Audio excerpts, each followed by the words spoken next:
Good morning mga kahalaman.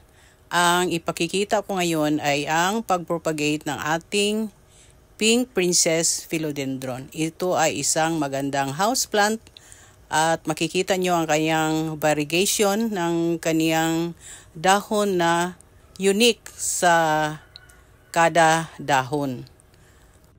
Kailangan na talaga itong i-top cut kasi marami ng ugat at maging tatlo ito kasi tatlong parts ang aking puputulin. So dito kailangan sa nodes natin putulin.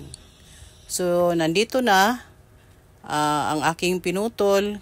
Kailangan may at least tatlong dahon at tatlong nodes.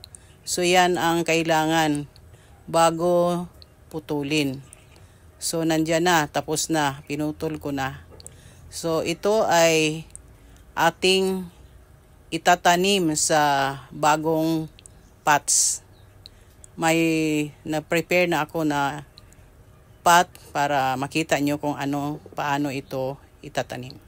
So itong aking potting mixture ay mix ng garden soil, coco peat, at saka may worm castings.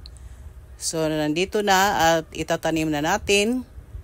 So simpleng-simple lang ang pag-propagate nito mga kahalaman.